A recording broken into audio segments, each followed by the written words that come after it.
Bonjour, bonjour les amis, c'est donc parti pour une nouvelle session de la chronique La Bonne Nouvelle, animée par le pasteur Josias. L'aventure continue pour vous madame, pour vous monsieur, puisqu'un nouveau jour de grâce donc vous est accordé comme à moi-même. Voici bien un élément de la vie, de la création qui est totalement hors de notre contrôle, le jour d'après, le lendemain. Nous pouvons même réduire l'unité de mesure en parlant de la fin de la journée, de la prochaine heure. C'est pour cela que nous sommes dépendants de la grâce de Dieu, de la bonté du Dieu de la vie.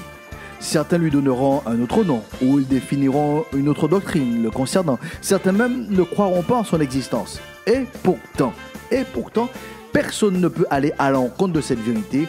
L'heure qui suit n'est au pouvoir de personne. C'est pourquoi, humblement, nous employons donc l'expression « si Dieu le veut », si Dieu veut, si bon Dieu voulait, car la prochaine heure ne nous appartient pas. Nous vivons dans une société qui a cultivé l'art de posséder, le besoin d'acquérir, voire même d'accumuler des biens, de la richesse, de la notoriété. Aujourd'hui, l'accent est mis sur l'apparence, sous les critères d'évaluation, d'appréciation des autres. Malheureusement, toutes ces choses sont éphémères. Je vous invite à écouter la réflexion du Christ sur ce point en Luc le chapitre 12 où il déclare à partir du verset 15, puis il leur dit « Gardez-vous avec soin de toute avarice, car la vie d'un homme ne dépend pas de ses biens, fut-il dans l'abondance. » Et il leur dit cette parabole « Les terres d'un homme riche avaient beaucoup rapporté. » Et il raisonnait en lui-même disant « Que ferai-je, car je n'ai pas de place pour serrer ma récolte. Voici, dit-il, ce que je ferai. J'abattrai mes greniers, je bâtirai donc de plus grands, j'amasserai donc toute ma récolte et tous mes biens. Et je dirai à mon âme, tu as beaucoup de biens en réserve pour plusieurs années. Repose-toi, mange, bois et réjouis-toi. Mais Dieu lui dit, insensé, cette nuit même, ton âme te sera redemandée. Et ce que tu as préparé, pour qui cela sera-t-il? Il en est ainsi de celui qui amasse donc des trésors pour lui-même et qui n'est pas riche pour Dieu. Arrêtons-nous donc sur le système de pensée ou de croyance de cet homme. Face à la grande richesse matérielle accumulée, l'homme riche projette donc son âme dans l'avenir en déclarant « Mon âme, tu as beaucoup de biens en réserve pour plusieurs années, repose-toi, mange, bois et réjouis-toi. » Il y a donc une confusion certaine chez cet homme. Depuis quand les biens matériels, les richesses accumulées répondent aux besoins de l'âme? Pour que nous soyons donc sur la même longueur d'onde, l'être humain est donc composé de deux parties essentielles. La partie physique, qui est notre corps. Avec ce corps, nous sommes en contact donc les uns avec les autres. Ce corps est aussi le réceptacle, la résidence de l'âme, ou la partie immatérielle.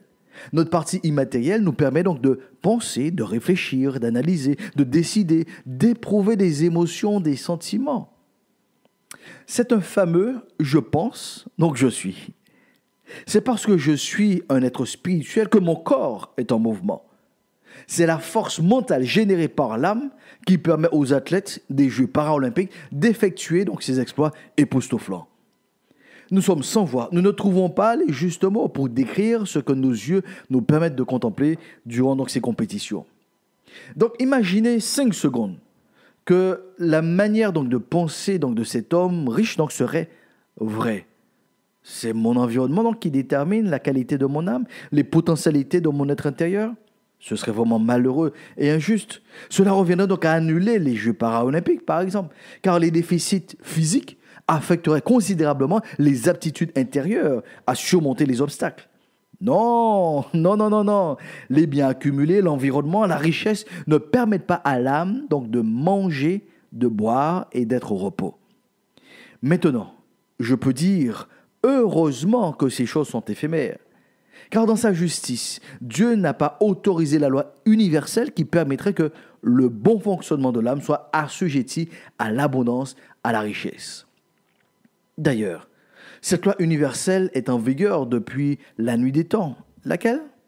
Écoutez bien. Ce que l'homme a inventé ne peut acheter ce que Dieu a créé. Je reprends donc. Les inventions humaines ne peuvent pas acheter les ressources que Dieu a données à l'être humain. L'argent, qui est une invention de l'homme, est une création de l'homme, ne peut pas acheter la santé, ne peut pas acheter le bonheur d'un foyer. ne peut pas acheter la paix de l'esprit. En juillet 2004, Steve Jobs a subi donc une intervention chirurgicale afin de retirer donc une tumeur cancéreuse pancréatique. Voici quelques de ses mots avant sa mort le 5 octobre 2011. Je suis arrivé au summum du succès dans les affaires.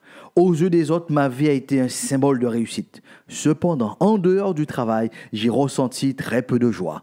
Enfin, on va dire que ma richesse est simplement un fait auquel je me suis habitué. En ce moment, allongé sur ce lit d'hôpital, me remémorant toute ma vie, je me rends compte que toutes les accolades et les richesses dont j'étais si fier sont devenues insignifiantes maintenant que ma mort est imminente. Seulement maintenant, je comprends qu'une fois que vous accumulez suffisamment d'argent pour le reste de votre vie, vous devez poursuivre des objectifs qui ne sont pas liés à la richesse. Il doit y avoir quelque chose de plus important, car, par exemple, des histoires d'amour, l'art des rêves de votre enfance. Arrêtez de courir après l'argent, cela ne peut que vous transformer en un être tordu, tout comme moi.